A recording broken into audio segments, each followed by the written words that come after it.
Topic जो हमारे पास आज है वो है कॉमन सेंस कंपैरेटिव स्टेटमेंट। आपको ध्यान होगा कि मैंने आपको जब पहले पढ़ाना शुरू किया था तो आपको बताया था कि tools of analysis of financial statement में there are certain number of tools. How will you analyse, कैसे एनालाइज कर लेंगे आप फाइनेंशियल स्टेटमेंट्स को, उसको एनालाइज करने के तरीके होते हैं, उसको एनालाइज करने के टूल्स होते हैं।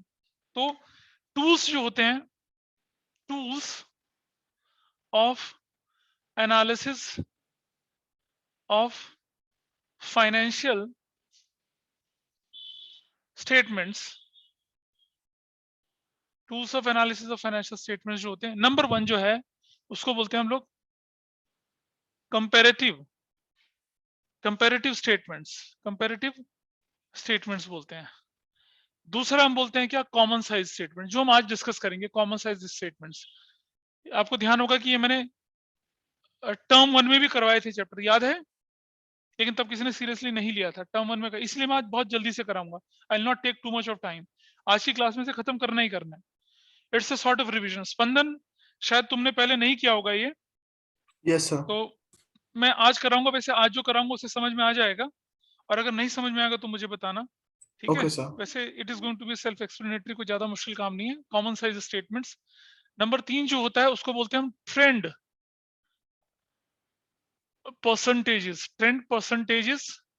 परसेंटेजेस या एनालिसिस, ये बोलते हैं इसको। नंबर 4 हमारे पास जो होता है उसको बोलते हैं हम रेशो एनालिसिस, ये बोलते हैं। नंबर 5 जो होता है, वो ध्यान से सुनना, नंबर 5 जो होता है वो होता है statement of changes in financial position, statement of changes in financial position. ये ए होता है कैश बेसिस पर, अगर ये कैश बेसिस पर बनता है, ए कैश बेसिस पर, जिसको हम नाम देते हैं क्या, कैश फ्लो स्टेटमेंट। और एक होता है बी, बी जो होता है दूसरा पार्ट जो उसका था बी, उसको बोलते हैं हम लोग वर्किंग कैपिटल बेसिस। आप सब जानते हैं ना वर्किंग कैपिटल रेशियो एनालिसिस में क्या होती थी, current assets minus current liability.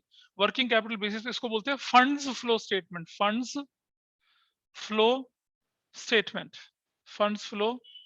Statement. अब आपके सिलेबस में ये वाला पार्ट है, आपके सिलेबस में ये पार्ट है, आपके सिलेबस में ये नहीं है, ये आपके सिलेबस में है, ये आपके सिलेबस में, ये आपके सिलेबस में नहीं है, ठीक है जी। जिसमें से कि आज की क्लास का टारगेट जो है ये वाला पार्ट है, ये हम आज डिस्कस करेंगे, ये वाला part. This is the target for today's class. 10% जो है आपके सिलेबस का पार्ट नहीं है। फंड्स फ्लो स्टेटमेंट आपके सिलेबस का पार्ट नहीं है। रेशियो एनालिसिस हम ऑलरेडी कर चुके हैं, इसके तुरंत बाद में कैश फ्लो स्टेटमेंट करवाऊंगा आपको, ठीक है जी। Is it okay? यहां तक कोई डाउट किसी का?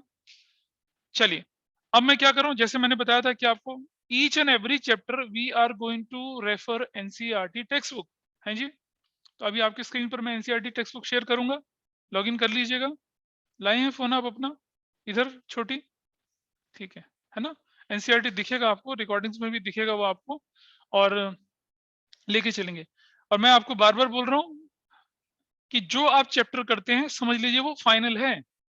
अब आपको क्या करना है, सिर्फ सैंपल पेपर सॉल्व करने हैं, ऐसा सोच के आप पढ़ाई करेंगे, ठीक है जी। चलिए, ये तो हो गया। अब आइए देखें जरा सैंपल पेपर की एनसीईआरटी में आपके सामने ओपन करता हूं, and will proceed with the NCERT text book.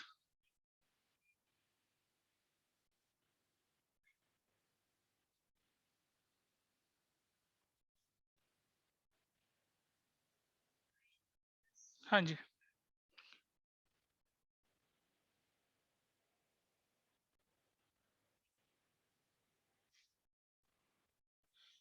कुछ थियोरेटिकल चीजें जो है वो एनसीईआरटी के हिसाब से चल रही हैं, वही मैं आपके सामने शेयर कर रहा हूं। इधर देखिए, yes, NCERT book is there, visible है आप लोगों को, बताइए आपकी स्क्रीन पर, इज इट विजिबल? यस बोलिए। सर। नाइस, ठीक है। चलो देखें जरा, शुरू से लेके चलते हैं। कुछ चीजें जो नॉर्मल है ये हम थियोरेटिकली पहले भी पढ़ चुके हैं। एनालिसिस ऑफ फाइनेंशियल स्टेटमेंट जो है, meaning of analysis of financial statement हम ऑलरेडी डिस्कस कर चुके हैं। I am just highlighting the important portion, ठीक है।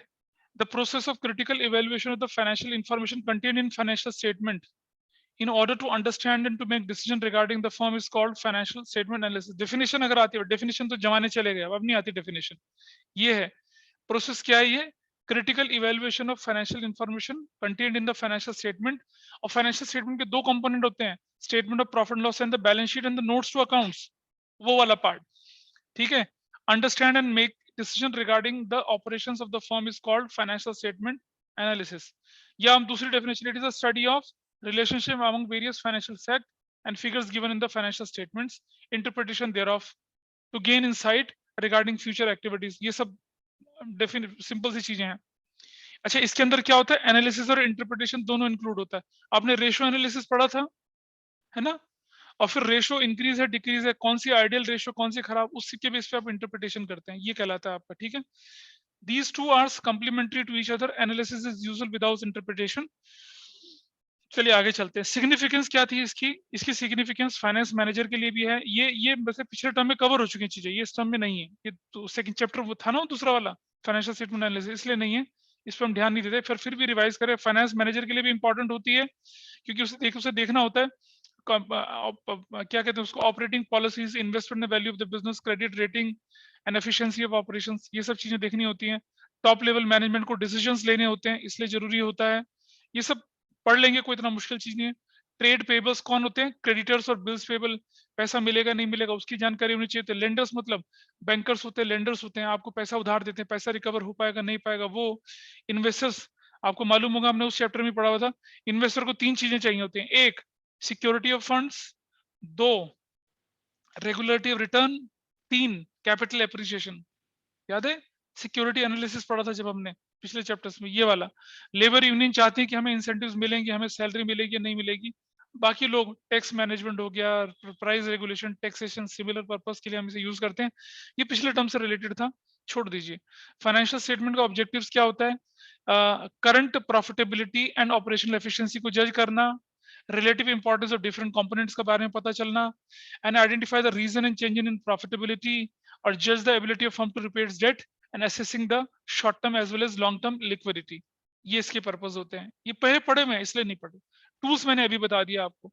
कंपैरेटिव क्या होता है अभी बताया. अभी अब हम इसको बहुत डिटेल में पढ़ेंगे. कंपैरेटिव स्टेटमेंट्स क्या होते हैं, कॉमन स्टेटमेंट्स क्या होते हैं, इसलिए इसके बारे में हम डिटेल में आज ही तो पढ़ना है इसके बारे में detail. Theoretical is there in front of you. थोड़ा आगे चलते हैं. ट्रेंड एनालिसिस, ट्रेंड परसेंटेजेस होते हैं. ये जब आप 12th, जब आप बीकॉम ऑनर्स करते हैं, बीकॉम करते हैं ना, तो स्टैटिस्टिक्स में पढ़ते हैं आप. टाइम सीरीज एनालिसिस होता है ये ट्रेंड परसेंटेज वाला, ये वो तरीका है. तो ये क्योंकि हमारे सिलेबस का पार्ट बेटा पिछले टर्म में चैप्टर पढ़ा चुका हूं मैं, थ्योरी में पढ़ाया था मैंने आपको, याद है? एक चैप्टर था एनालिसिस ऑफ फाइनेंशियल स्टेटमेंट, जिसमें टूल्स के बारे में बताया गया था. जिसमें बताया गया था ना, जिसमें हम बोलते थे ना कि कॉमन साइज कंपैरेटिव स्टेटमेंट को क्रॉस सेक्शनल एनालिसिस भी बोलते हैं, है ना, हॉरिजॉन्टल वर्टिकल, ये वही तो चैप्टर था, उसी के बारे में तो बोल रहा है. रेशियो एनालिसिस, ये भी आप पढ़ चुके हैं पिछले टर्म में, इसलिए इस पर डिटेल ज्यादा ध्यान नहीं देंगे हम लोग. Cash flow statement, yes, this you have to study. ये क्या स्टडी है? Analysing actual movement of cash into and out of an organisation. ठीक है, इसे कैश फ्लो तो हम अगले चैप्टर में पढ़ेंगे डिटेल में, इसलिए इससे ज्यादा थ्योरी यहाँ देखने की जरूरत नहीं है. अच्छा, कह रहे हैं कि in this chapter we are going to brief idea of 4 techniques, यानी कि comparative statements, common size statement and trend analysis. Trend analysis जो है भाई, मैं बहुत फिर क्लियरली बोल रहा हूँ, कह रहा है कि हम ट्रेंड एनालिसिस को एनालाइज करेंगे, but this is not in syllabus. हमारे पास दो हैं, कंपैरेटिव पढ़ेंगे और कॉमन साइज पढ़ेंगे. ठीक.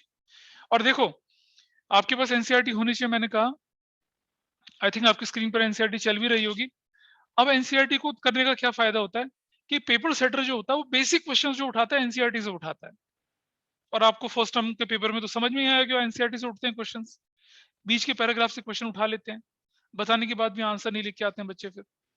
अब ये गलती यहाँ नहीं करना, क्योंकि your chance to score good marks is still there with you.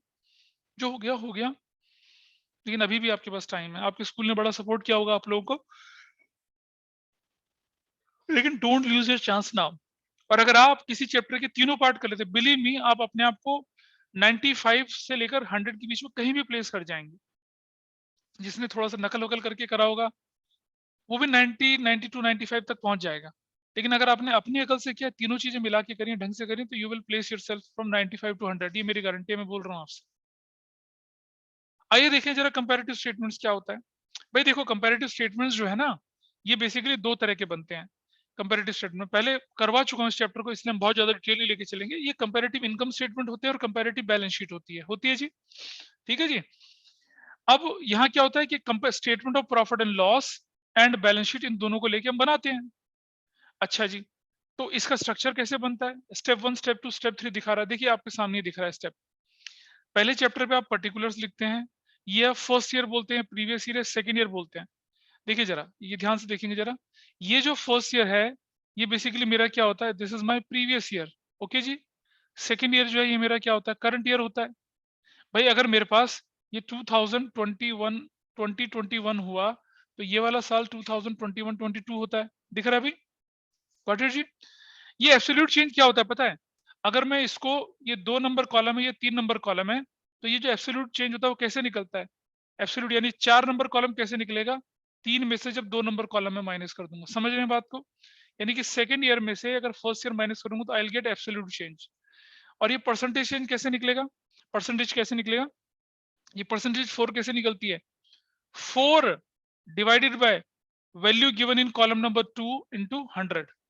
ऐसे 4/2 का मतलब 50% नहीं बोल रहा मैं, मतलब value given in column number 4 divided by value given in column number 2 into 100 कर रहे हैं। मतलब ये जो चार, ये जो इस कॉलम में जो भी वैल्यू आती है, ये वाली वैल्यू जो आती है, वो ये वाली वो वैल्यू लिखेंगे आप यहाँ पर। ये वैल्यू डिवाइड करेंगे कौन से वाले से, इस ईयर से, प्रीवियस ईयर वाली वैल्यू से, इंटू 100 कर देंगे। मतलब इसका फॉर्मूला होता है absolute change divided by previous year into 100। ऐसा आपको करना होता है। ठीक है जी। अब इसका क्वेश्चन करेंगे तो देखिएगा, हमें आराम से देखिएगा। देखिए, जब तक एनसीईआरटी के क्वेश्चन से पहले उनको लेके चलेंगे, और एनसीईआरटी के क्वेश्चन तो सेल्फ एक्सप्लेनेटरी, बहुत ज्यादा मुश्किल भी नहीं है। ये आपकी कहानी है भाई। रेवेन्यू फ्रॉम ऑपरेशंस गिवन है आपको, अदर इनकम भी गिवन है, एक्सपेंसेस गिवन है, इनकम टैक्स भी गिवन है। ठीक। अच्छा, बिफोर आई प्रोसीड फर्दर, जरा मैं आपको झलक दिखला देता हूँ। किसकी? किसकी झलक दिखलाऊंगा आपको पहले मैं? किसकी? Statement of profit and loss. और कहाँ पढ़ा था statement of profit and loss? हमने, याद है जब हमने चैप्टर 1 पढ़ा था बहुत डिटेल में? किसी को याद है? चैप्टर 1 पढ़ा था बहुत डिटेल में हम लोगों ने, नहीं पढ़ा था? Yes, sir. I'll take that chapter, I'll take that figure। वो statement of profit and loss मैं आपके सामने लेके चल रहा हूँ। ये रिडम्पशन खत्म, इसके बाद थोड़ा सा होल्ड करना, I am just finding out that chapter here. Sir, हाँ जी। सर इशू ऑफ डिबेंचर्स के एनसीईआरटी के जो क्वेश्चंस हैं वो भी साथ में कर लें। अगर कर सकते हो तो बहुत अच्छा है, नहीं टाइम मिलता तो कोई इतना बड़ा इशू नहीं है। आप अगर एनसीईआरटी की इलस्ट्रेशंस कर लेते हैं, that is more than sufficient. अगर आप टाइम अफोर्ड कर सकते हैं, क्योंकि मैं, I don't want to press you guys, यार तुम ये भी करवा रहे हो वो भी करवा रहे हो। वैसे ही बहुत ज्यादा काम करने की आदत नहीं पड़ी है बच्चों को, फिर बोलते हैं कि यार हमसे ज्यादा काम करवा लेते। इसलिए मैं कह रहा था कि अगर आप एक्सरसाइज के अलावा अगर आप सिर्फ इलस्ट्रेशंस कर लेते हैं तो वो भी काफी अच्छा रहेगा आपके पास। आइए देखिए, अब आपकी स्क्रीन पर मैं शेयर कर रहा हूँ वो डॉक्यूमेंट। आपकी टीएस ग्रेवल वाला भी शेयर कर सकता था मैं, लेकिन हम एनसीईआरटी का देख लेते हैं, ज्यादा अच्छा रहेगा। दिख रहा है आपके सामने ये?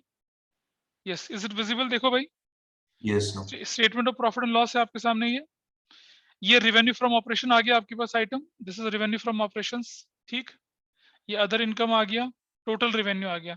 और देखो, आप हमेशा क्या करते थे, अब ऐसे तो करते थे भाई, ये फिगर प्रीवियस ईयर की, ये करंट ईयर की फिगर लिखते थे, है ना? सॉरी, करंट ईयर की फिगर पहले, प्रीवियस ईयर की फिगर बाद में, अदर इनकम की फिगर भी लिख लेते थे, और फिर इसका लाइन डाल देते थे ऐसा करके, और ये क्या बन जाता था? टोटल रेवेन्यू बन गया। टोटल रेवेन्यू 1 + 2 3 दिख रहा है आपके सामने। फिर एक्सपेंस में कॉस्ट ऑफ मटेरियल कंज्यूम है, purchase of stock in trade है, चेंज इन इन्वेंट्रीज, देखो ये है। और ये इन्वेंट्री क्या क्या है? फिनिश गुड्स की इन्वेंट्री अलग है, वर्क इन प्रोग्रेस की अलग है, स्टॉक इन ट्रेड की अलग है। फिर एम्प्लॉय बेनिफिट एक्सपेंसेस हैं, फिर ये फाइनेंस कॉस्ट है, फिर डेप्रिसिएशन है, अदर एक्सपेंसेस है, और ये सबको मिला के यहाँ क्या बन जाता है? ये टोटल एक्सपेंसेस बन जाता है। करेक्ट। और आप देख रहे हैं टोटल रेवेन्यू में से अगर मैं टोटल एक्सपेंस माइनस कर देता हूँ, प्रॉफिट बिफोर टैक्स आ जाता है। फिर ये एक्सेप्शनल आइटम आ गया, profit before extra ordinary item, extra ordinary item, profit before tax, फिर टैक्स। मतलब आप अगर टीएस ग्रेवाल देखेंगे तो आपको सिर्फ इतना पोर्शन दिखा रखा था, है ना? यही तो दिखाया हुआ था, इससे आगे का जरूरत भी नहीं है आपको जानने की, इतना ही चाहिए होता है आपको। अब जो ये फिगर आती है आपके पास, अच्छा अगर मैं आपसे बोलूं कि ये जो इन्फॉर्मेशन दे रखी है इसमें से कॉस्ट ऑफ गुड्स सोल्ड निकालनी हो तो कैसे निकालेंगे बताइए? कोई मुझे आइडिया दे सकता है how to calculate cost of goods sold? Spandan तुमने पढ़ा है ना बेटा फर्स्ट टर्म, तुम बता पाओगे मुझे कॉस्ट ऑफ गुड सोल्ड कैसे निकालते हैं, cost of revenue from operation कैसे निकलता, कॉस्ट ऑफ गुड सोल्ड, या मैं बोलूं cost of revenue from operations कैसे निकलता? स्पंदन दे सकते हो मुझे आइडिया? क्लियरली बोलो, मालूम है तो हाँ, नहीं तो बोलो ना। नहीं सर, नहीं याद दे नहीं आ रहा सकते, अभी। याद नहीं आएगा। रेशो के नोट्स भेजे थे मैंने आपको, याद है? कॉस्ट ऑफ मटेरियल कंज्यूम, देखो कॉस्ट ऑफ मटेरियल कंज्यूम को हम यूज, क्या क्या चीजों को हम यूज कर सकते हैं? कॉस्ट ऑफ मटेरियल कंज्यूम को यूज कर लेंगे हम लोग, एक purchase of stock in trade को यूज कर लेते हैं, दो चेंज इन इन्वेंट्री को हम क्या कर देते हैं, ऐड करते हैं। कब? कब? जब opening is more than closing, याद आ रहा है? Excess of opening over closing करते थे, याद है सभी को? Ratio analysis, Ananya Mishra recall कर पा रही हो? Excess of opening over closing को जोड़ते थे। Yes sir. अच्छा जी, excess of opening over closing का मतलब होता है डिक्रीज इन इन्वेंट्री, उसे ऐड करते हैं। और अगर excess of closing over opening होता था तो क्या करते हैं, हम उसको माइनस करते हैं, है ना? वो क्या होता है? वो होता है इंक्रीज इन इन्वेंट्री। चलो जी, एम्प्लॉय बेनिफिट एक्सपेंसेस को कब जोड़ते हैं हम? जब वो क्या होता है, बताइए, जब वो क्या होता है, डायरेक्ट होता है, डायरेक्ट, तब जोड़ते हैं। फाइनेंस कॉस्ट को तो इंक्लूड ही नहीं करते हैं, डेप्रिसिएशन अमोर्टाइजेशन को इंक्लूड नहीं करते हैं। अदर एक्सपेंस को कब इंक्लूड करते हैं? जब वो क्या होते हैं, डायरेक्ट होते हैं। और बस खत्म। तो स्पंदन देखो हमने क्या क्या जोड़ा, हमने क्या क्या चीजें जोड़ी यहाँ पर, हमने कॉस्ट ऑफ मटेरियल कंज्यूम को ऐड किया, purchase of stock in trade को बोला, चेंज इन इन्वेंट्री को जोड़ा, और एम्प्लॉय बेनिफिट एक्सपेंस अगर डायरेक्ट हुआ तो उसको जोड़ा, और अदर एक्सपेंसेस अगर डायरेक्ट हुए तो उसको जोड़ा। और अगर इनके बारे में कोई इन्फॉर्मेशन नहीं है ना, एम्प्लॉय बेनिफिट एक्सपेंस या अदर एक्सपेंसेस, तो इनको जोड़ते ही नहीं है, सिर्फ तीन चीज जोड़ेंगे, cost of material consume, purchase of stock in trade and change in inventory of finished goods, इनको हम जोड़ते हैं। Okay sir. ठीक है जी, तो आई थिंक ये वाला पार्ट मैं अभी इसको मैं हटा रहा हूं यहाँ से, ठीक है, स्क्रीन से। अब स्क्रीन पे क्या दिख रहा है आपको? जो पहले चल रहा था वही दिख रहा है ना? रेवेन्यू फ्रॉम ऑपरेशन दिख रहा है, अदर इनकम दिख रहा है, एक्सपेंस दिख रहा है। आपको स्ट्रक्चर पता चल गया क्या होना चाहिए हमारा? चलो आइए देखते हैं, थोड़ा स्क्रीन दोबारा से आगे चलते हैं। ये सॉल्यूशन आपके पास है। देखो बेटा, एक हमेशा ध्यान रखना, आपको बोला था ना, this figure is what, this figure current year की, दिस फिगर प्रीवियस ईयर की। वैसे जब आप क्वेश्चन देखते हैं टीएस ग्रेवाल में, बाकी जगह पे देखेंगे तो यहाँ करंट ईयर दे रखा था, यहाँ प्रीवियस ईयर दे रखा था। अभी तो मेरा एरो ऐसे ही जाएगा भाई, my arrow must move from current year figure to previous year figure. देखिए पर्टिकुलर्स आ गया, 15-16 की फिगर, 16-17 की फिगर। रेवेन्यू फ्रॉम ऑपरेशन आपने लिख दिया 60, 75, और इंक्रीज डिक्रीज कितना हो गया? इंक्रीज डिक्रीज कितना हो गया ये? हाँ, इंक्रीज डिक्रीज क्या हो गया? 15 आपने यहाँ रख दिया, 15 डिवाइडेड बाय 60 कर दिया तो मेरे पास 25% आ गया। This is also easy. Other income कितने की है? 150 की, 120 की, 30 की इंक्रीज है, 30 divided by 150, this is what, 20%। ये भी ठीक हो गया, और इसको अंडरलाइन कर दिया। टोटल रेवेन्यू आ गया 6150, 7620, और इसका डिफरेंस 1470। ये 1470 डिवाइडेड बाय 16150 कर दूंगा तो भी मेरी वैल्यू कितनी आ जाएगी? 23.90। हाँ बिल्कुल वही कर रहे हैं, एब्सोल्यूट, हाँ तो उतने तो करना है। और कोई मैंने भाई यहाँ कोई हम लोग न्यूटन का थर्ड लॉ ऑफ ग्रेविटी थोड़ी लगा रहे हैं। न्यूटन का थर्ड लॉ जो भी था ग्रेविटी का था वो थर्ड लॉ, वैसे उसको थोड़ी सीख रहे हैं हम लोग। या ऐसा एक ऐसा साइंस वाले बच्चे ऐसा लॉ पढ़ते हैं, मोशन इस तरफ जाता है, डायरेक्शन इस तरफ होता है, ऐसा साइंस वो थोड़ी सीख रहे हैं हम लोग। सिंपल तो है। जो इंक्रीज, देखो अगर ये पॉजिटिव है तो पॉजिटिव रहेगा, अगर मान लो ये डिक्रीज फिगर आती है तो इसको ब्रैकेट में रख के परसेंटेज को भी ब्रैकेट में लिख लेते। ऐसे ही एक्सपेंसेस, सिर्फ एक्सपेंसेस लिखा आपके सामने, एक्सपेंसेस लिख लिया यहाँ पर, ये वैल्यू आ गई, ये वैल्यू आ गई, और आपने क्या निकाल लिया? प्रॉफिट बिफोर टैक्स निकला है 1750 का, देख रहे हैं, और ये 25, डिफरेंस आ गया 810, 810 डिवाइडेड बाय 750 आपके पास 46.29 आ गया। और टैक्स आपके पास दे रखा है यहाँ पर कितना? 35% और 40%। तो भाई ये 750 का, 17,50,000 का 30%, 35%, 2560 का कितना? 40%। और वो डिफरेंस भी निकाल लिया और वो भी निकाल लिया। प्रॉफिट आफ्टर टैक्स जो है, बताइए कुछ बहुत मुश्किल काम है इसके अंदर। लेकिन मैं हमेशा अपने स्कूल में भी, आपको भी पहले भी मैंने कहानी बताई थी, एक बच्चा जो 100% वाला था वो इस तरह के क्वेश्चन में अटक गया, क्योंकि उस साल कैलकुलेशन मुश्किल आई थी। और पता है उस साल क्या हुआ था? उस साल आपको 2 साल की इन्फॉर्मेशन नहीं थी, एक ही साल की इन्फॉर्मेशन थी, वो भी कॉमन साइज था। इतना आसान, पूरा टाइम खराब कर दिया उस बच्चे ने। स्कूल का टॉपर तो वो नहीं बन पाया, लेकिन वो एसआरसीसी का टॉपर बना था। तो कोई ये सोच रहा हो ना कि भाई स्कूल का टॉपर क्या बनेंगे, हम तो एसआरसीसी के टॉपर बनेंगे। नहीं, पहले स्कूल का टॉपर बनिए, फिर बनिएगा एसआरसीसी के टॉपर। इस पर कोई डाउट किसी को? स्पंदन समझ में आ रहा है क्या करना है हमें? ये जी sir. I hope this is clear to you. Yes. क्योंकि यही एक बच्चा नया है जो सेकंड टर्म में मेरे पास आया है, बाकी लोग तो पुराने हैं, सारे पुराने हैं और पुराने पापी हैं। नंबर 2 इलस्ट्रेशन देखिए आपके सामने। एक और मैं टेक्निकल चीज बता रहा हूं आपको, वो क्या है कि अगर आपके पास रेवेन्यू फ्रॉम ऑपरेशन दे रखा है, अब आप देखिए ये भी प्रीवियस ईयर दे रखा है, ये करंट ईयर दे रखा है और ये प्रीवियस ईयर दे रखा है, ना आपके सामने इन्फॉर्मेशन ये वाली, ठीक है। तो अब आपके पास रेवेन्यू फ्रॉम ऑपरेशन भी है, एम्प्लॉय बेनिफिट भी है, अदर एक्सपेंस भी, टैक्स रेट भी है, ठीक। चलो ठीक है जी, यहाँ आ जाइए, देखो कैसे कर रखा है। रेवेन्यू फ्रॉम ऑपरेशन दे रखा है आपके पास 2015-16 का, 16-17 का डाल दिया, 4 लाख डाल दिया, अब 25% निकाल लिए। लेकिन समझना, कभी बोर्ड के पेपर में ऐसा क्वेश्चन आ जाए ना, तो बेटा एक काम और कर लेना है। देखो जैसे एक काम क्या करना है वो मैं बता रहा हूँ आपको, ऐसा करना, मतलब इसे करना मत भूलना। इसके नीचे लाइन लगा देना, ऐसे लाइन लगा दी ऐसे लास्ट तक, और ये डबल लाइन लगा दी ऐसे लास्ट तक, ठीक है जी। और यहाँ लिख देना क्या, टोटल रेवेन्यू। क्या लिख देना, टोटल रेवेन्यू। आप बोलेंगे सर टोटल तो है नहीं, हाँ जी नहीं है, कोई बात नहीं। 16 लाख ये लिख देना, 20 लाख ये लिख देना, और कितना 4 लाख ये लिख देना, और इसका 25 भी निकाल देना। आप बोलेंगे ऐसा क्यों? ये इसलिए क्योंकि एक साल बोर्ड में ये क्वेश्चन आया था 4 नंबर का। तो एग्जामिनर ने क्या किया, एक नंबर इसका दिया, एक नंबर इसका दिया, एक नंबर यहां तक दिया, और एक नंबर यहां तक दिया। अब क्या हुआ, कायदे तो इस क्वेश्चन को ऐसे ही सॉल्व होना चाहिए कि भाई रेवेन्यू फ्रॉम ऑपरेशन दे रखा है तो सिर्फ उसी का टोटल निकाल लूं मैं, टोटल लिखने की जरूरत नहीं है। लेकिन मार्किंग स्कीम ने यहाँ जबरदस्ती टोटल रेवेन्यू बोलकर ये निकलवा रखा था। तो उस साल क्या हुआ, जिन बच्चों ने ये टोटल रेवेन्यू वाला पार्ट नहीं लिखा था उनका 1 नंबर कट गया, और कितने नंबर मिले इसमें, 4 में से 3 नंबर मिले। हम कुछ नहीं कर सकते थे, सब कुछ ठीक था बच्चे का। Getting my point? ऐसे अगर सिर्फ एक एक्सपेंस दे रखा है तो उसे टोटल एक्सपेंस बोल के भी लिख देना। भाई जैसे पिछला क्वेश्चन था, देखिए स्क्रीन पे देख रहे हैं आप लोग, this is the previous question. ये यहाँ सिर्फ क्या दिख रहा है, सिर्फ एक एक्सपेंस दिख रहा है ना आपके पास, सिर्फ एक एक्सपेंस दिख रहा है। इसके नीचे टोटल एक्सपेंस लिख लेते हैं यहाँ पर आप, और इसका टोटल करके भी फिगर को आप वही 15% ही आती है वो भी लिख देते हैं। तो कभी भी अगर रेवेन्यू की एक फिगर हो तो भी टोटल रेवेन्यू लिखो, एक्सपेंस की एक फिगर हो तो भी टोटल एक्सपेंस लिखो, ये जरूर करना है ना। किस लिए? एज ए प्रूडेंस मैं आपको बता रहा हूँ, पास्ट में हमारे बच्चों के नंबर कटे हैं, that is why I am asking you this to do. ठीक है जी, चलो थोड़ा सा आगे चलते हैं। तो आपने देखा कि कंपैरेटिव स्टेटमेंट बनाना कोई बहुत मुश्किल टास्क नहीं है, इट्स एन इजियर टास्क, ऐसा कर सकते हैं हम लोग। थोड़ा और आगे चलते हैं, ये आप अपने आप करने के लिए और आगे बढ़ते हैं। ये अब आ जाते हैं हम किस पर, कंपैरेटिव बैलेंस शीट में। और सबको मालूम है कि बैलेंस शीट का तो फॉर्मेट आपको मालूम है, भर भर के करिए हमने, इशू ऑफ डिवेंचर में करिए, इशू ऑफ शेयर्स में करिए, इक्विटी एंड लायबिलिटी में share holder fund, reserve, surplus, share capital, वो जो होता है ना, money received against share warrant, application money, pending allotment, deferred revenue, deferred tax revenue, वो नहीं है, नहीं आएगा, ठीक है। It is not in your syllabus, नहीं है वो। नॉन करंट लायबिलिटी में लॉन्ग टर्म बोरोइंग, ये दे रखा है, क्वेश्चन नहीं दे रखा है आपको, देखो। अच्छा अब आप देखिए जरा क्वेश्चन के अंदर क्या इन्फॉर्मेशन गिवन है आपको, देखिए यहाँ पर 31 मार्च 17 यहाँ दे रखी है, 31 मार्च 16। अगर कोई बच्चा एग्जाम में पहले इसे लिख लेगा और फिर इसे लिखेगा तो पता क्या होने वाला है, उसकी सारी की सारी इन्फॉर्मेशन नेगेटिव आ जाएगी, नेगेटिव। तो पहला काम आपको क्या करना है, सबसे इंपॉर्टेंट काम, आप एरो ऐसा लगा देंगे क्वेश्चन पेपर के अंदर ही।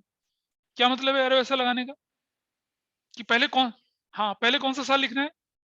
पता है जब हम इतना बड़ा क्वेश्चन कॉपी में छाप देते हैं, आंसर शीट में छाप देते हैं, और फिर हमें दिखता है यार हमें पहले तो यार 2016 लिखना चाहिए था, फिर काटने का मन नहीं करता, फिर हम ऐसा एरो लगाते हैं, लेकिन तब तक तो आप बहुत बड़ी गलती कर चुके होते हैं।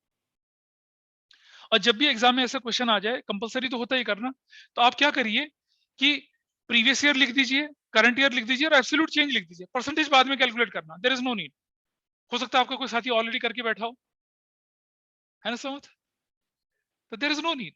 आइए देखिए सोल्यूशन देख लेते हैं इसका, क्या है भाई सोल्यूशन इसका, देखिए शेयर होल्डर फंड, ये ना ऊपर ऊपर इन लैक्स लिखा हुआ, आपको एग्जाम में ऐसा नहीं करना है कि तो किताब ने ना स्पेस बचाने के लिए करके, आपको पूरा पूरा लिखना है। वही तो होना है, फॉर्मेट ही वही है हमारा, पहले प्रीवियस ईयर करना है फिर करंट ईयर करना है। ये 15 लाख लिखना है इसको, ये 20 लाख लिखना है इसको, और ये 5 लाख लिखना है, ऐसे लिखना है आपको। ये ऊपर रुपीज इन लाख मत लिखना, पता चला एग्जामिनर ऊपर पढ़ा नहीं, गुटखा खा के पेपर चेक कर रहा है, क्या गए तो बच्चा 15-20 लिख रहा है, क्या मजाक है ये, नहीं करना, पूरी फिगर। ठीक है, 5 डिवाइडेड बाई 15 33.33, ऐसी 3 लाख डिवाइडेड बाई 4 लाख 1 लाख 25%। देख रहे हैं फिगर्स, कुछ नहीं है, सिर्फ प्लेस करना है, बहुत आसान है। और अगर आपको लूज इन्फॉर्मेशन भी दे रखी हो तो भी तो आप प्लेस कर सकते हैं। अदरवाइज करना क्या, देखो भाई, अगर आप अपना क्वेश्चन देखेंगे तो इस क्वेश्चन में पूरा फॉर्मेट गिवन है ना, सिर्फ फॉर्मेट को कॉपी तो करना है।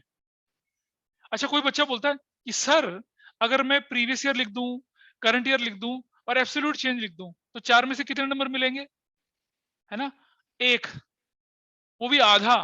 अगर एग्जामिनर बड़े दिल वाला हुआ तो 1 देगा वरना आधा देगा, समझ लीजिए। पीछे से मुझे एक समर्थ बोल रहा है 3 नंबर मिलेंगे 4 में से, है ना, है ना।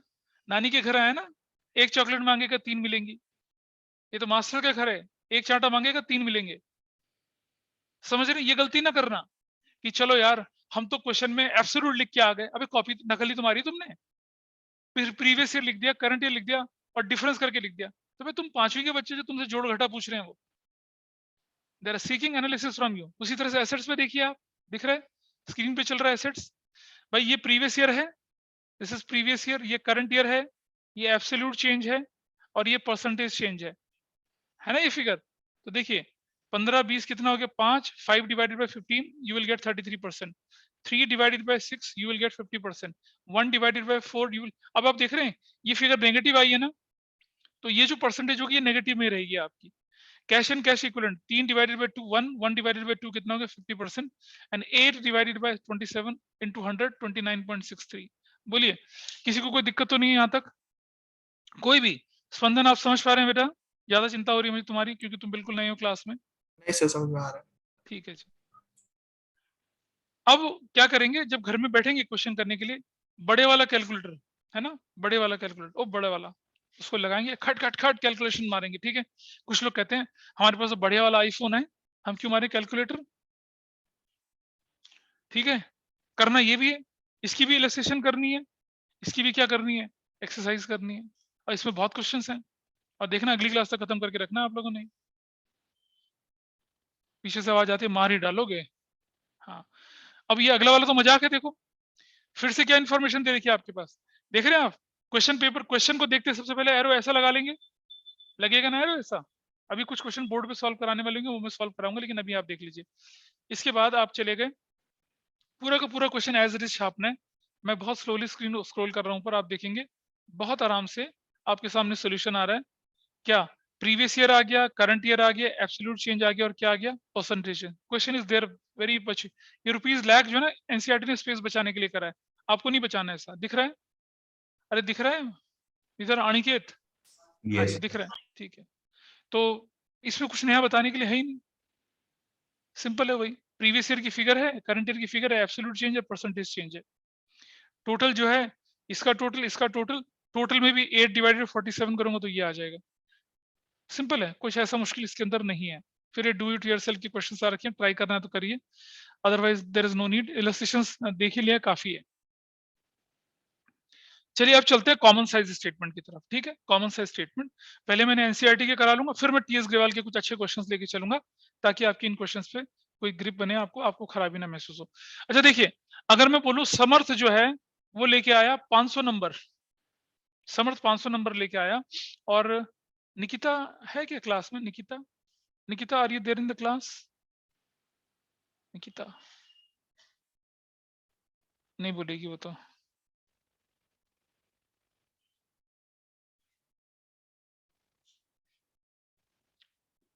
निकिता कहाँ है? निकिता है क्या?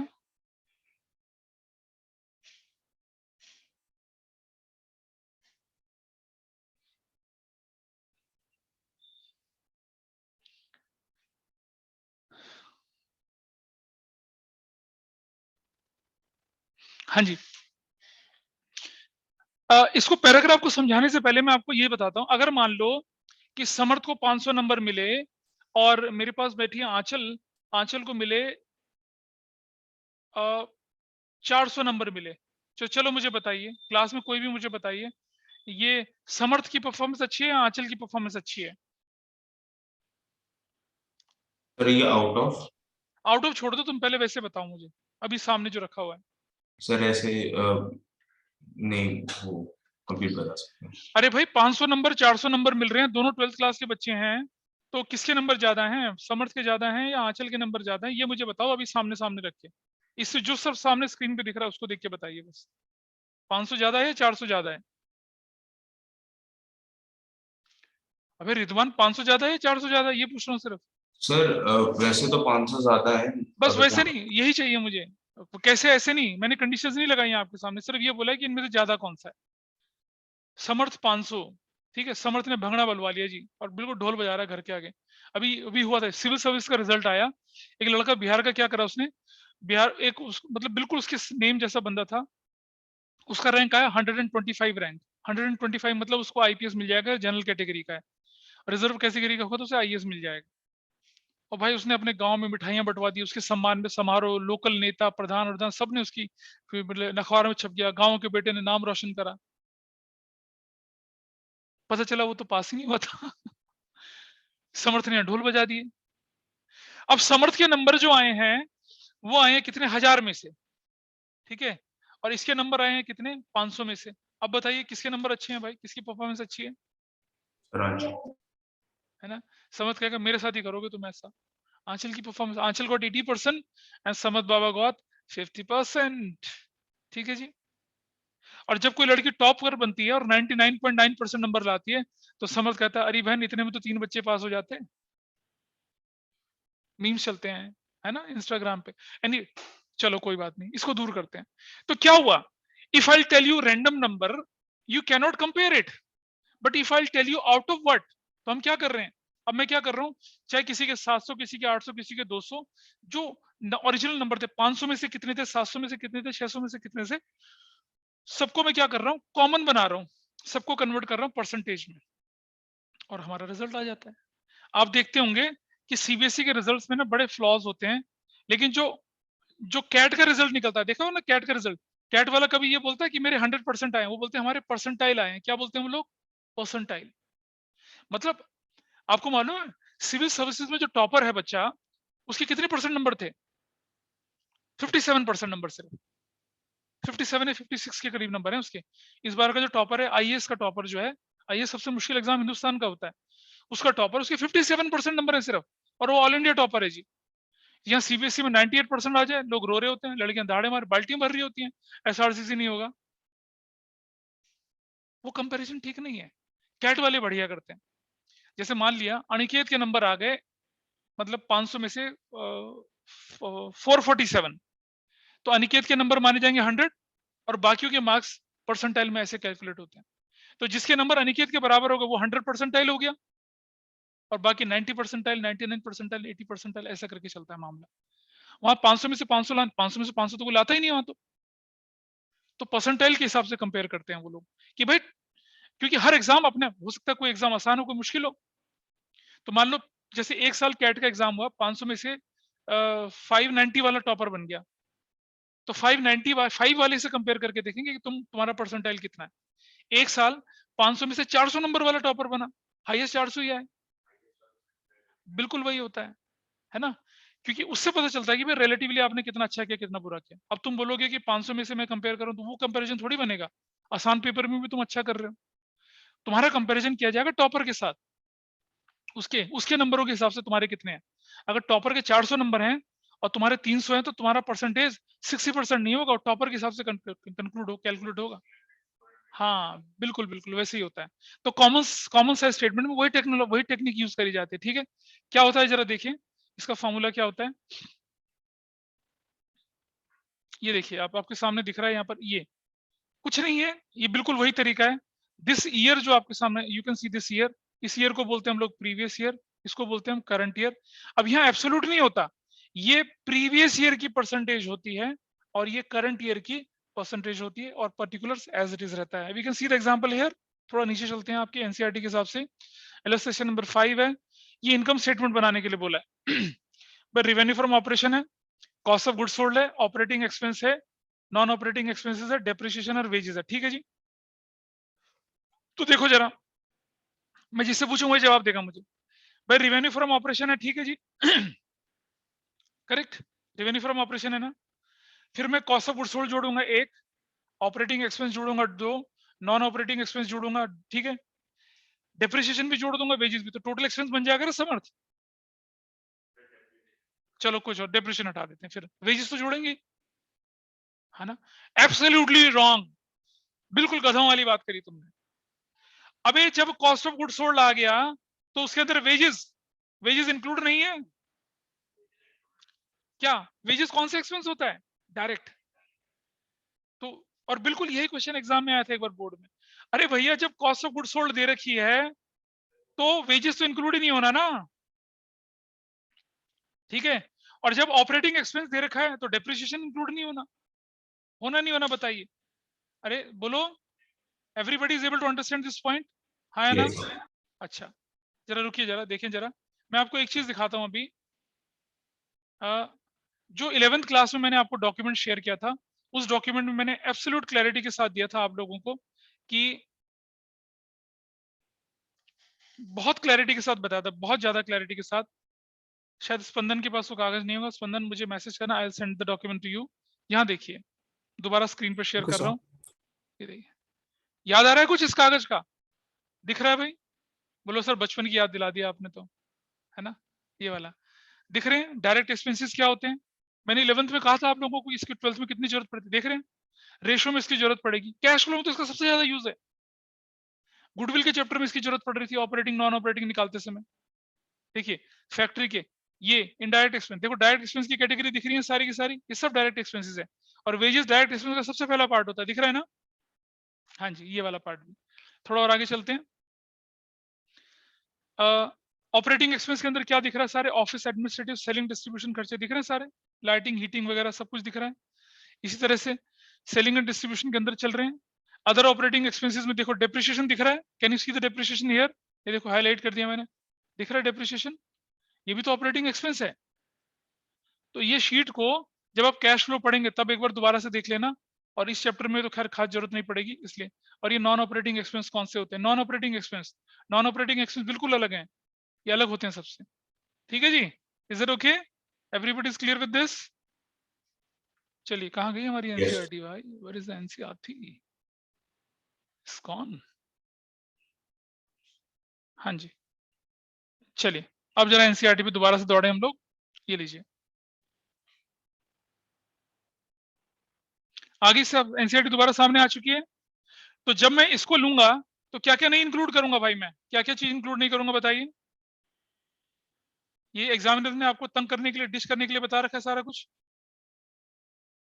समझ से समर्थ, हम इसको इंक्लूड करेंगे, इसको इंक्लूड करेंगे, इसको इंक्लूड करेंगे, इसको नहीं इंक्लूड करेंगे, इसको नहीं, क्योंकि डेप्रिसिएशन क्या होता है? ये ऑपरेटिंग एक्सपेंस का पार्ट है, और वेजेस किसका है? कॉस्ट ऑफ गुड्स सोल्ड के अंदर ऑलरेडी इंक्लूड होता है, ठीक है? See your answer now. और लोगों ने भर भर के टोटल एक्सपेंसेस बना दिए, देयर इज नो नीड। देख रहे हैं revenue from operation, cost of goods, revenue from operation आपकी स्क्रीन पर दिख रहा है, ये रहा रेवेन्यू फ्रॉम ऑपरेशन। देखो 25 लाख प्रीवियस ईयर का, करंट ईयर का कितना? 18 lakh. Cost of goods sold previous year की, करंट ईयर की, ग्रॉस प्रॉफिट प्रीवियस ईयर का, करंट ईयर का, ऑपरेटिंग एक्सपेंस माइनस कर देंगे तो क्या आ जाता है? ऑपरेटिंग प्रॉफिट आता है। याद है ऑपरेटिंग प्रॉफिट सिखाया था आपको रेशियो एनालिसिस में? उसमें से माइनस नॉन ऑपरेटिंग एक्सपेंस करेंगे तो क्या निकल आएगा? प्रॉफिट, जो कि कौन सा होता है? जिसको हम क्या बोलते हैं? Net profit. और वो भी क्या बोलते हैं? बिफोर टैक्स बोलते हैं ना इसको। Is it okay?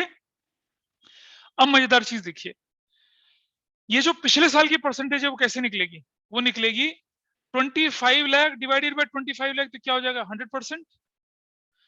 12 lakh divided bye 25 lakh तो कितना होगा? 48%। 13 लाख डिवाइडेड बाय 25 लाख तो कितना होगा? 52%।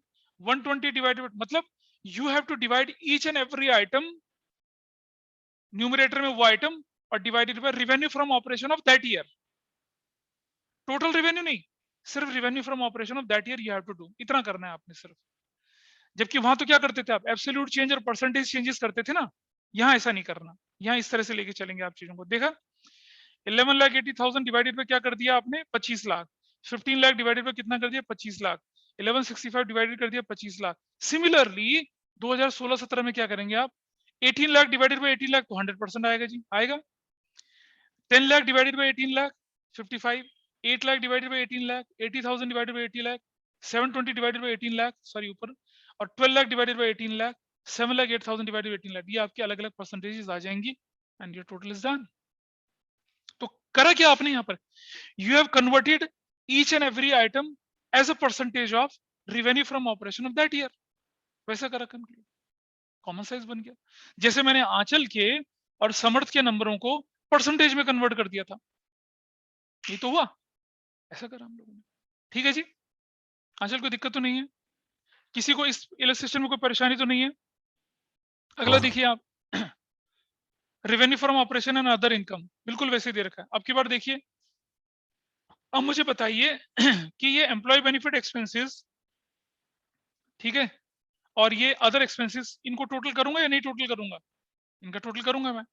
I will add revenue from operation and other income, तो क्या बन जाएगी? टोटल रेवेन्यू माइनस करूंगा एक्सपेंस, एक एम्प्लॉय बेनिफिट और एक अदर एक्सपेंसेस, तो क्या हो जाएगा? Total expenses. And you just see the answer नीचे, बिल्कुल वैसे ही कर रखा है, कर रखा है। देखिए, revenue from operation plus other income total revenue, expenses में एम्प्लॉय बेनिफिट और अदर एक्सपेंसेस, क्या निकला है? Profit before tax minus tax. देखो इसका टैक्स 30% है, इसका टैक्स 20% है। लेकिन एक चीज का ध्यान रखना भाई, पता क्या गड़बड़ होती है?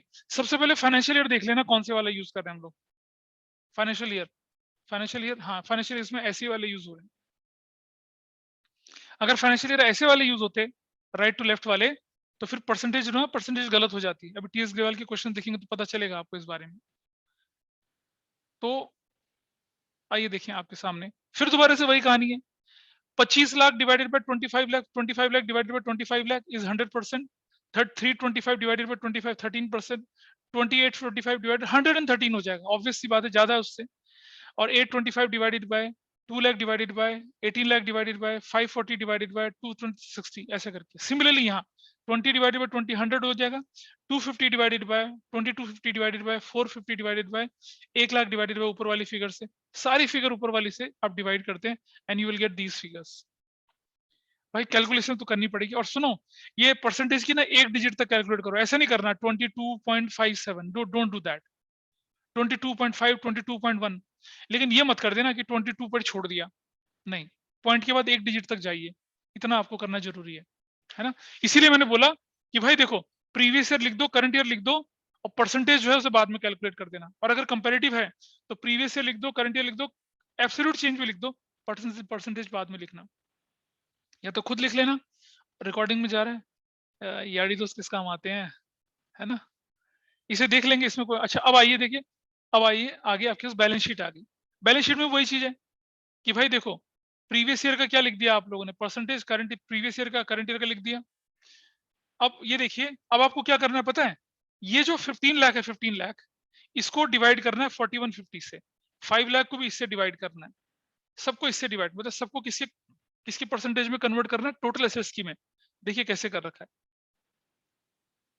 तो ये चैप्टर बिल्कुल फालतू चैप्टर है, मतलब इसमें कुछ दिमाग लगने वाली चीज नहीं है, पीरियोडिकल चीजें हैं सारी की सारी। पहले एक चीज देख लें जरा, प्रीवियस ईयर करंट ईयर का चक्कर देख लेना पहले, वो तो नहीं दे रखा इसमें ना, ये तो सीधा सीधा क्वेश्चन दे रखा है। ऐसे देखिए, आपके एग्जाम में पहले आएगा 17, फिर आएगा 16, मतलब पहले 2022 आएगा, फिर 20। आपको एरो घुमा के राइट टू लेफ्ट की तरफ ले ही जाना होगा।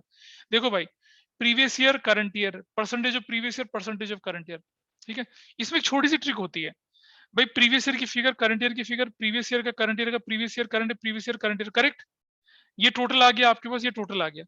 15 लाख डिवाइडेड बाय 4150 करेंगे, 5 lakh divided by this, 6 lakh divided by this, तो आपके पास ये फिगर, ये फिगर, ये फिगर आ गई, ठीक है जी।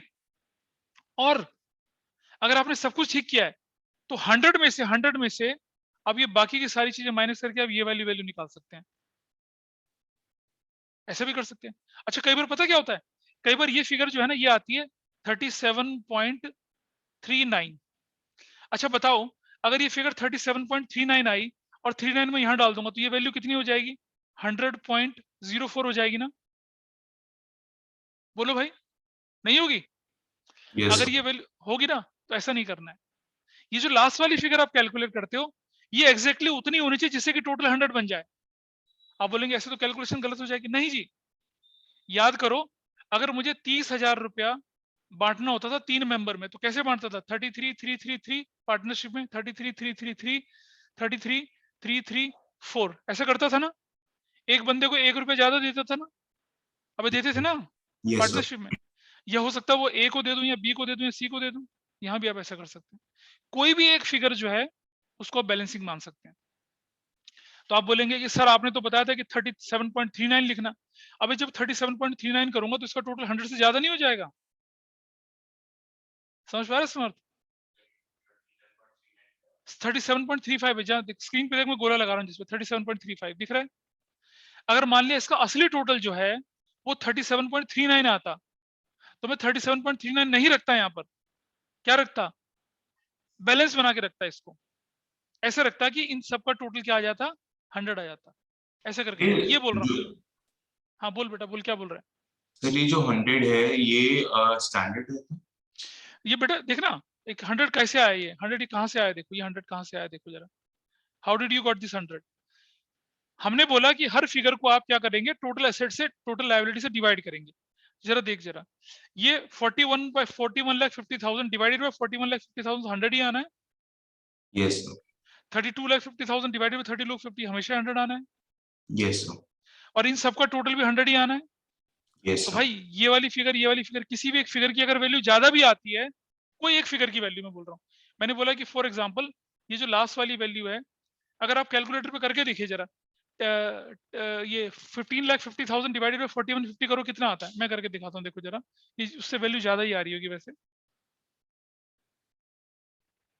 15,50,000 डिवाइडेड बाय कर रहा हूँ मैं, अगर कितना, 41,50,000, हाँ देखो इंटू 100 कर रहा हूँ मैं वैल्यू, तो मेरे पास वैल्यू आ रही है 37.34 आ रही है, 37.34 वैल्यू आ रही है मेरी। यस अब 37.34 में लिखूंगा यहाँ पर, तो मेरा तो आंसर 99.99 हो जाएगा। Yes sir.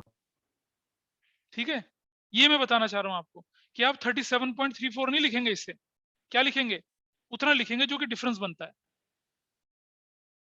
I hope this is clear. Spandan समझ पाए मैं क्या बोल रहा हूँ? Yes sir. अच्छा, किसी को कोई डाउट इस बात पर? नो चलिए आगे चलते हैं।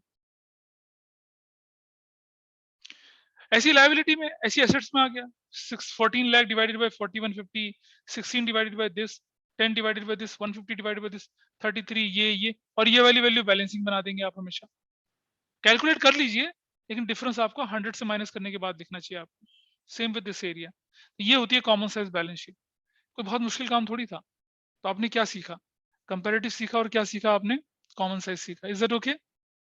कोई दिक्कत तो नहीं थी? कोई बहुत मुश्किल काम कर रहे हैं हम लोग, सिर्फ कॉपी करना है और कैलकुलेटर का यूज करना है घर में बैठ के, है ना? हाँ, और आपका एनसीईआरटी के हिसाब से चैप्टर फिनिश, चिल हो गया मामला। ठीक है जी, एनसीईआरटी की सारी इलस्ट्रेशंस कर ली हम लोगों ने। चलिए अब जरा चलते हैं टीएस ग्रेवाल के क्वेश्चंस की तरफ। ठीक है, चलूं, आइए देखते हैं, कुछ क्वेश्चन उसके भी कर लेते हैं, उसमें थोड़े से अच्छे क्वेश्चन हैं, उसको लेके चलते हैं। एनसीईआरटी जो होती है उसमें ना काफी सारी चीजें ठीक से नहीं होती हैं, है बेटा। एनसीईआरटी से इलस्ट्रेशंस कर लेना, और बाकी टीएस ग्रेवाल के क्वेश्चंस, एक्सरसाइज, स्कैनर सब कर लेना, है ना? समझ में आते हैं नहीं बात? आता है ना? समझ पा रहे हो? चलो देखें जरा,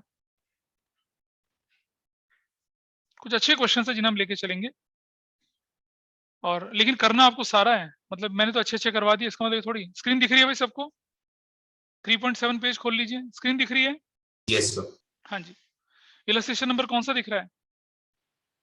1 दिख रहा है?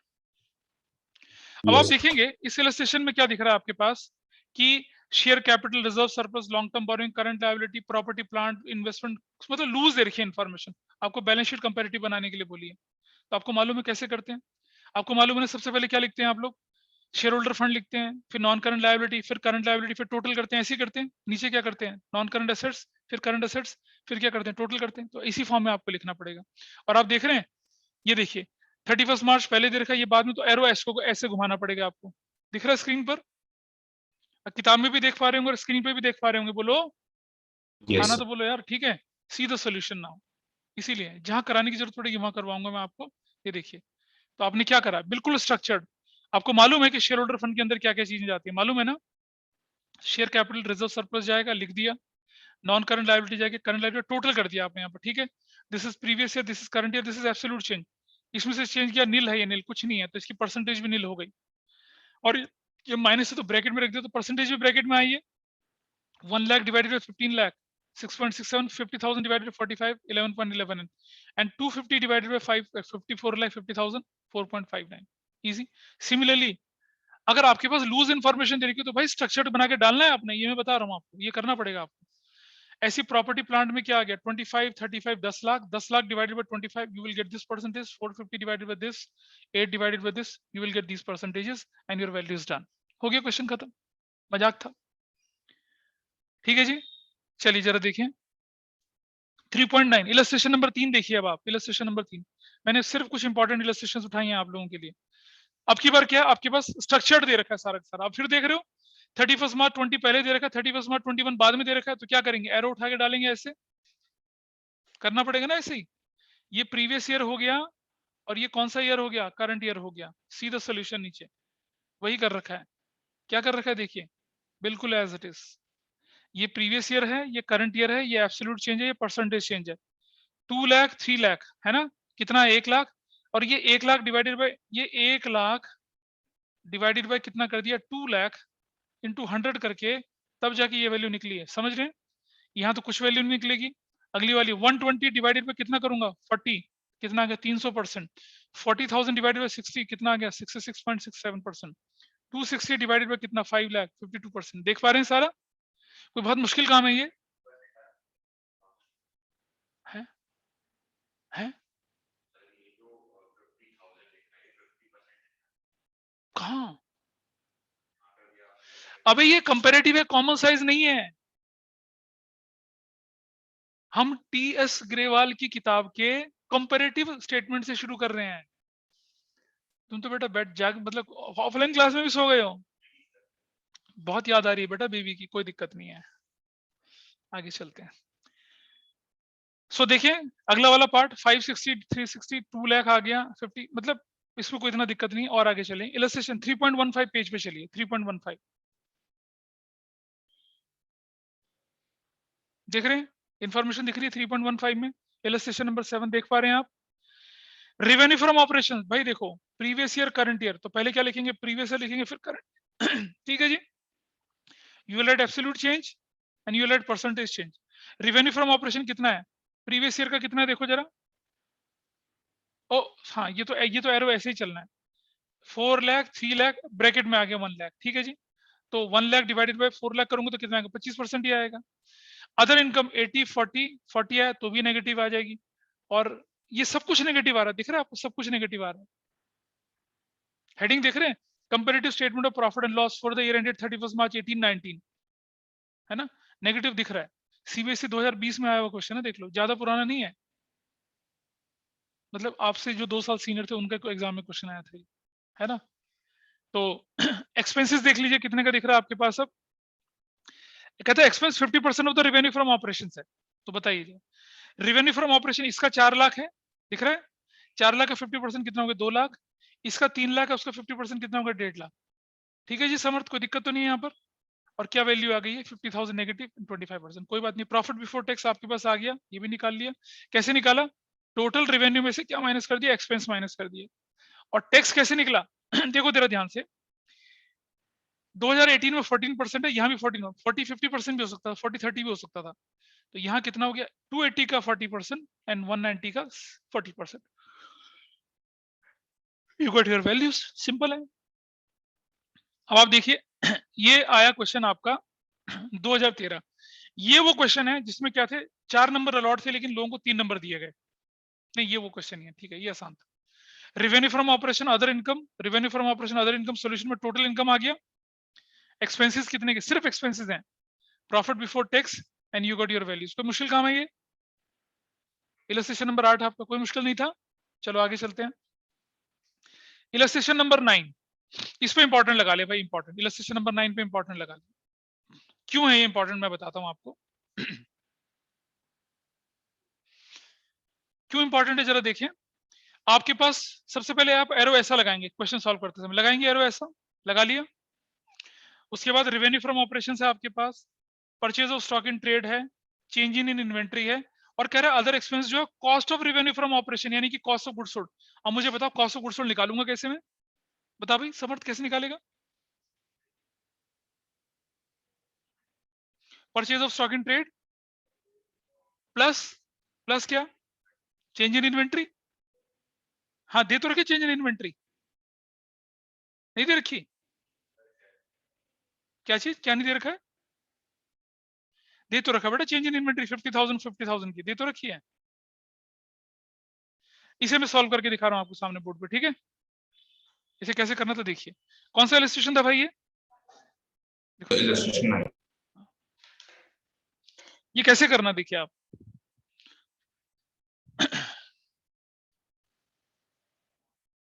इलस्ट्रेशन नंबर 9 देख लीजिए, और ये होते हैं क्वेश्चन जो एग्जाम में आपको तंग करने वाले आते हैं, जो कि अगर आपको कॉस्ट ऑफ गुड्स सोल्ड निकालना नहीं आता है, जो कि मैंने रेशो वाले चैप्टर में अच्छे से सिखाया था, अभी मैं आपको रेशो का हैंडआउट खोल के भी दिखा दूंगा, ताकि जब आप इसकी रिकॉर्डिंग देखें आपको यहाँ पर ये विजिबल रहेगा, दिखेगा। देखिए इलस्ट्रेशन नंबर 9 है,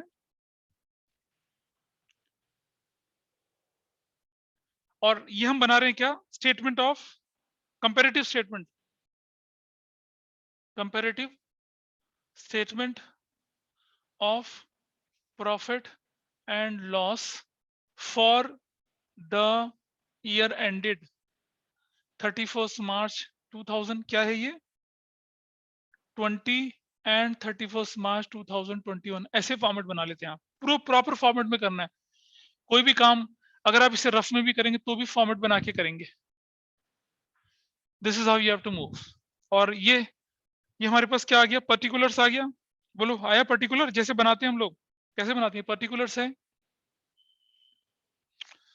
ये कौन सा साल था, 31 मार्च 2020 है ना, 20 है तो, हाँ 20। ये कौन सा साल है, 31 मार्च 2021। ये क्या है, एब्सोल्यूट चेंज है, ये क्या है, परसेंटेज चेंज है, ठीक है जी। चलिए सबसे पहले उठा लेते हैं हम लोग revenue from operations, revenue from operations उठा लिया, क्या वैल्यू है उसकी, यू कैन सी, कोई बताते जाए मुझे वैल्यू, 320 है ना, बोलो, और कितना है ये 5 लाख, कितना है आंसर आपके पास, ये कितना चेंज आ रहा है, ये 180 आ रहा है। परसेंटेज निकालोगे तो कितना आएगा, परसेंटेज निकालेंगे तो कितना आएगा, 180 डिवाइडेड बाय 520, सॉरी 320 है ना, डिवाइडेड बाय 320 इंटू 100 कर लूंगा तो क्या परसेंटेज आ जाएगी आपकी, किताब से देख रहा हूँ 56.25 परसेंटेज आ गया, ठीक। अब मैंने आपसे कहा था ना कि अगर कभी ऐसा कुछ आ जाए तो इसके नीचे क्या करना है, एक लाइन डाल देना ऐसे करके, एक लाइन डाल देंगे ऐसे करके, और यहां पर क्या लिख देंगे, इसको टोटल रेवेन्यू लिख देंगे, टोटल रेवेन्यू फ्रॉम ऑपरेशंस कर देना। अगर आपके पास रेवेन्यू फ्रॉम ऑपरेशन आ जाए तो, ये मैं आगे करना नहीं चाहिए but I will tell you, क्योंकि एक बार बच्चों के नंबर कटे थे, that is why I am telling it to you. ये भी कुछ नहीं करना, नकल मार देनी सिर्फ, 320 5 लाख और कितना 180, सिर्फ 56.25, ताकि कोई नंबर ना काट पाए आपके, ऐसा टोटल हो गया जी। अब आ जाते हैं आपके पास क्या, एक्सपेंसेस में, एक्सपेंसेस की कैटेगरी आ गई, एक्सपेंसेस, एक्सपेंसेस, एक्सपेंस में क्या है, पहला एक्सपेंस आपके पास क्वेश्चन में बताइए, purchase of stock in trade है, दिख रहा है भाई, a purchase of stock in trade, क्या वैल्यू इसकी बताइए, अभी बोलोगे 250, और दूसरे की वैल्यू कितनी है 450, ठीक है जी, ठीक लिख रहे हैं वैल्यूज हम, 250, कितना भी डिफरेंस आ गया, 2 लाख रुपए का डिफरेंस आ गया। ये 2 लाख डिवाइडेड बाय 250, ये कैलकुलेशन दिखानी नहीं करके, आपको बाहर कैलकुलेट कर लेना, 2 लाख डिवाइडेड बाय 250 कितना हो जाता है, 2 lakh divided bye 250 into 100, your value is going to be 80%, that is there। चलो जी और चलते हैं आगे, stock in trade number B, stock in trade, stock in trade कितना कितना स्टॉक इन ट्रेड है, 50,000 है, 50,000 यहाँ का है और 50,000 यहाँ का है, तो there is no change dash, there is no change dash, ठीक है जी, कर लिया। Number C other expenses, other expenses ये हमें देखना है भाई, ठीक, अदर एक्सपेंसेस है ना, आओ निकालते हैं वर्किंग नोट में, वर्किंग नोट में चलते हैं, 31 मार्च 2020 और 31 मार्च 2021 लिख रहा हूं मैं यहाँ पर, ठीक है, ऐसा करके 31 मार्च 2020। अब मुझे बताइए इसके अंदर क्या क्या जुड़ना चाहिए, अब मुझे चाहिए क्या, cost of revenue from operations निकालना है ना मुझे, cost of revenue from operations, यही तो निकालनी है मुझे। तो बताइए क्या क्या जोड़ूंगा मैं इसके अंदर? इसके अंदर जोड़ूंगा purchase of stock in trade, जो कि कितना वैल्यू है, इस साल वैल्यू कितनी की है 250 की, और इस साल वैल्यू कितनी की है 450 की। Is that okay? फिर इसके साथ जोड़ूंगा मैं क्या, स्टॉक इन ट्रेड, नहीं, हाँ स्टॉक इन, दो चीजें, 2 बार स्टॉक इन ट्रेड है क्या? नहीं, मैंने कुछ गलत लिखा। ये पता क्या है, ये है change in inventories of stock in trade, ये है चीज, ऐसे करके। तो यहां इसके साथ क्या जोड़ूंगा मैं, I will write stock in trade, ठीक ऐसे, और प्लस कर रहा हूं क्या मैं, change in inventories of stock in trade. ये बताइए कितनी कितनी वैल्यू आई आपकी, ये 50,000 की वैल्यू है और ये कितने की है, 50,000 की वैल्यू है। ठीक है जी। अब आपके पास टोटल क्या आ गया, टोटल आ गया आपके पास cost of revenue from operations आ गया जी, कितना, इसका 3 लाख आ गया, इसका कितना आ गया 5 लाख आ गया। ठीक है जी।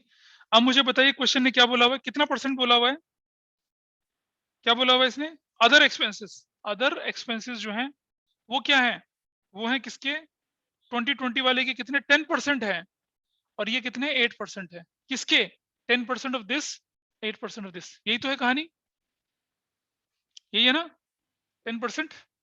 तो इसका 10% कितना हो जाएगा, ये 30,000 हो जाएगा, इसका 10% कितना हो जाएगा 40,000 हो जाएगा। ठीक, ये वैल्यू हम यहाँ रख लेते हैं। आई राइट 30,000 यहाँ पर,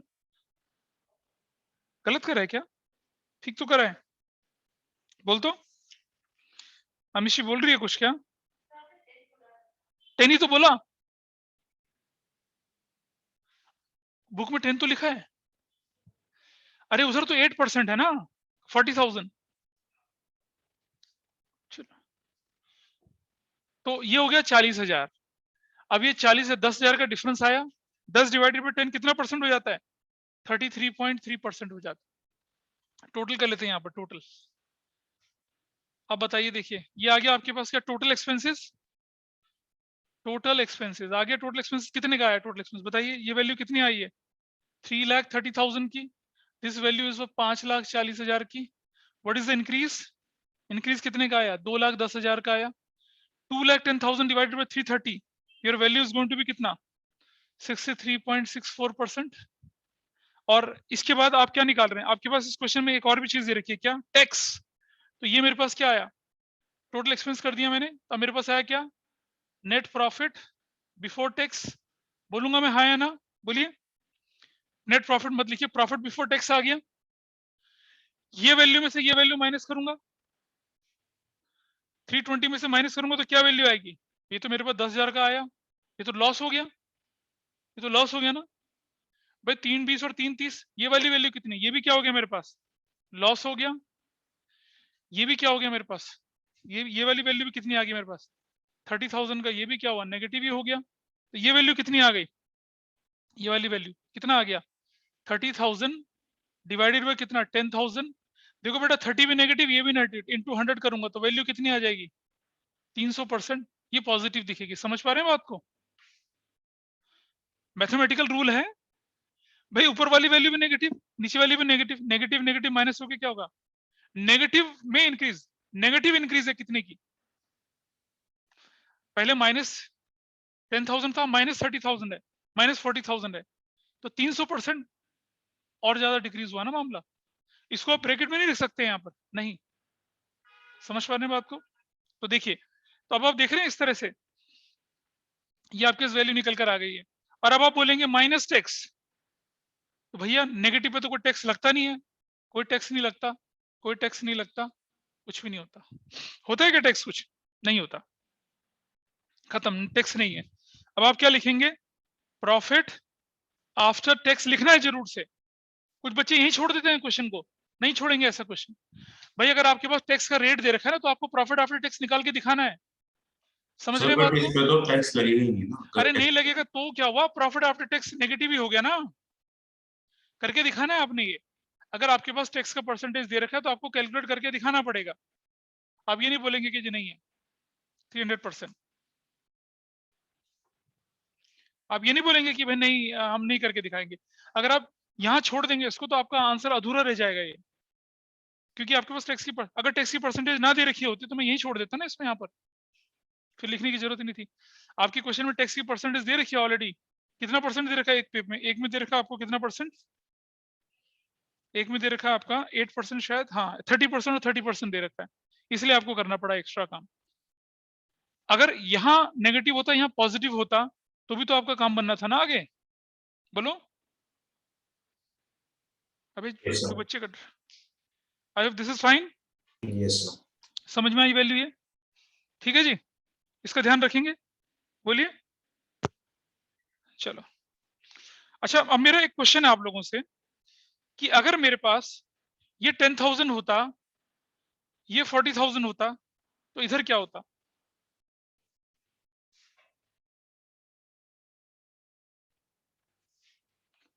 ये पॉजिटिव है, ये नेगेटिव है, तो उधर क्या होता? कितना है? 40,000 माइनस 10,000, क्या आंसर आता आंचल? 50,000 सर। कितना आता? 50। 50,000 आता ना? ठीक है जी, और ध्यान से समझना 50,000 डिवाइडेड बाय क्या करता? 10,000, जो कि किसकी फिगर है? नेगेटिव की फिगर है, इनटू 100, तो आंसर कितना आता? 1 2 3 4, 1 2 3 4, कितना आता? 500%। ये क्या होती? नेगेटिव रखता उसको या पॉजिटिव रखता? बताओ। मैथमेटिकली तो क्या लिखता? मैं ब्रैकेट में रखता ना उसे। भाई ऊपर वाली ब्रैकेट, ऊपर वाली फिगर नेगेटिव है, नीचे वाली फिगर नेगेटिव, आपका तो रिजल्टेंट तो नेगेटिव ही रहेगा। अरे समझ पाए बात को? Yes, sir. नहीं।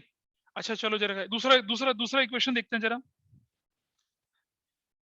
अगर ये जो है 10,000 है और ये वाली वैल्यू 40,000 जो है वो नेगेटिव है, अब क्या होगा बताइए? क्या होगा? देखो क्या होगा। 40,000 ऑलरेडी नेगेटिव है, माइनस ये पॉजिटिव की फिगर, तो आपका आंसर क्या हो जाएगा बताइए? सर माइनस का 50,000। माइनस 50,000 हो जाएगा। ठीक है, डिवाइडेड बाय क्या करूंगा मैं?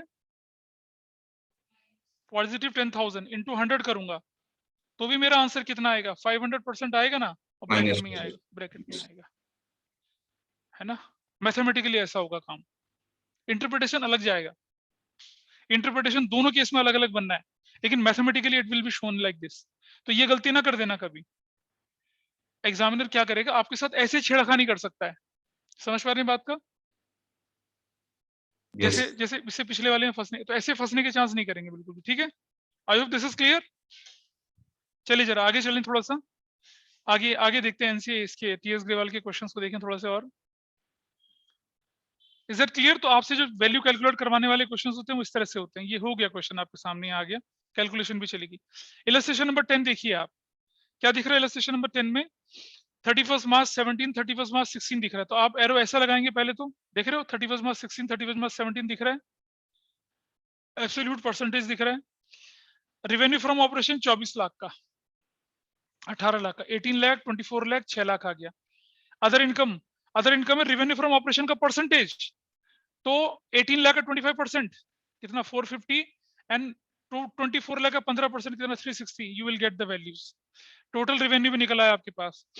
और क्या कर रहा है? Expenses, percentage of revenue from operations. Revenue from operation का परसेंटेज कितना परसेंट है? 50%, 18 लाख का, ये देखिए ये निकल रहा है। और 60% कितने का? 24 लाख का, ये निकल रहा है। हम क्या करते हैं पता है? इसकी परसेंटेज दूसरी जगह पे लिखते हैं, यहाँ गलती हो जाती है, ये गलती नहीं करना है आप लोगों ने। प्रॉफिट बिफोर टैक्स आई है आपके पास, यहाँ टैक्स का रेट 40% है, यहाँ 40% है, तो you will calculate the value. इसके बाद तो कितना मुश्किल चीज नहीं है ना? तो दिस इज इजी। थोड़ा और आगे चलते हैं। ये आइए देखिए क्वेश्चन यहाँ पर, ये रहा। रेवेन्यू फ्रॉम ऑपरेशन गिवन है, अदर इनकम गिवन है। पहले तो ईयर ऐसा ऐसा एरो लगाएंगे, ईयर हमेशा बोल रहा हूं, पेपर में क्वेश्चन में क्या करेंगे? एरो लेफ्ट से राइट से लेफ्ट की तरफ लगाएंगे, प्रीवियस ईयर से करंट ईयर की तरफ जाएंगे। Cost of material consume. अब मुझे बताइए, अगर उस क्वेश्चन में cost of revenue from operation की जगह कॉस्ट ऑफ मटेरियल कंज्यूम दे रखा होता तो क्या करते? कहाँ? एक्सपेंसेस में माइनस होगा। वो जो एनसीईआरटी का क्वेश्चन दिखाया था ना मैंने आपको, ये देखिए जरा, अभी अभी देखो स्क्रीन पे एनसीईआरटी दिख रही है, नहीं दिख रही? दिखिए एनसीईआरटी, यस सर। देखो जरा एनसीईआरटी वाला क्वेश्चन, इस वाले क्वेश्चन पे आ जाइए।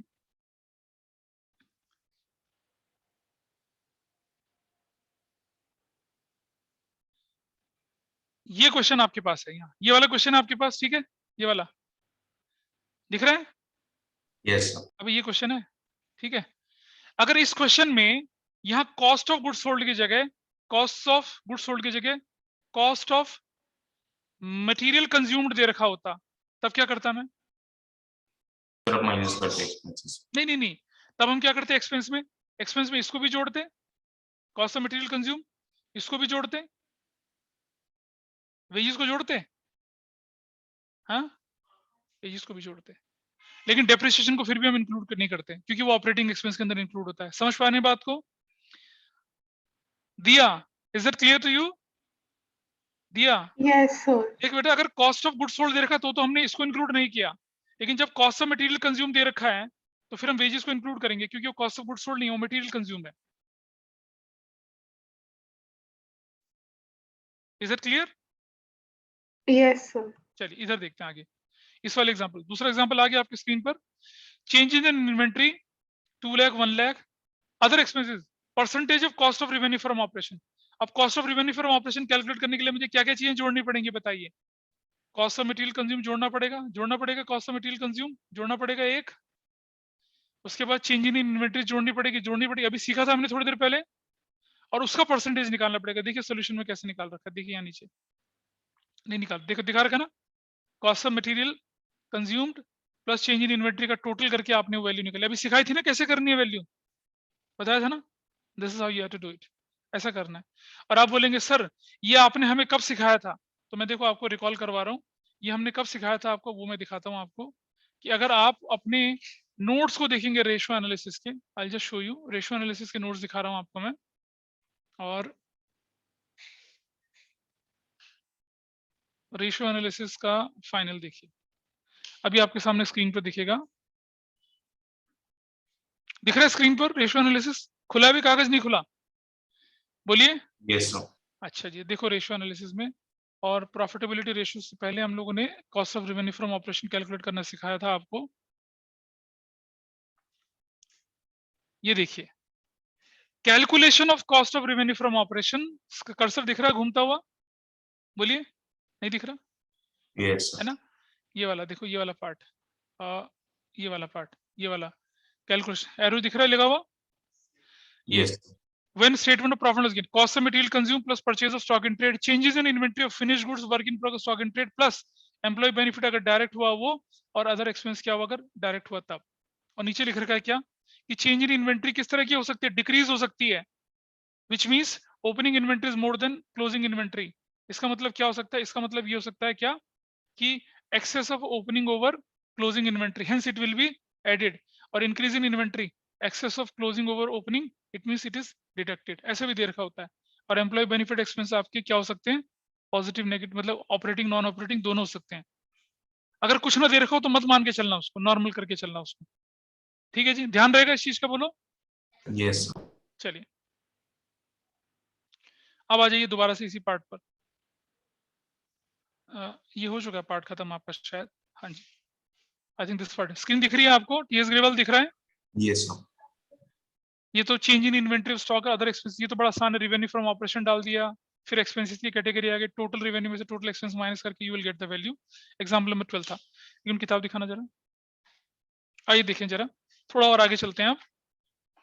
एक इलस्ट्रेशन और थी जिसे मैं दिखाना चाह रहा था, उसमें वैल्यूज नेगेटिव थी, हाँ जी, 3 पॉइंट,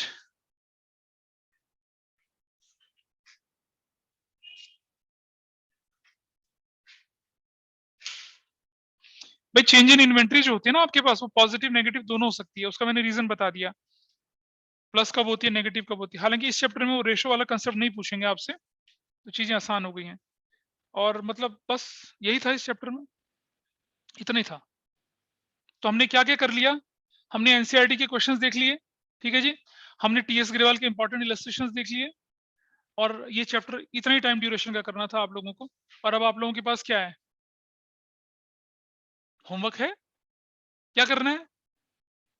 समर्थ, ऑफिशियली बोल रहा हूं कि एक्सरसाइज करनी है। हाँ, है ना? करेंगे या नहीं करेंगे बताइए? मुझे अगली क्लास में भाषणबाजी करनी पड़ेगी फिर क्या?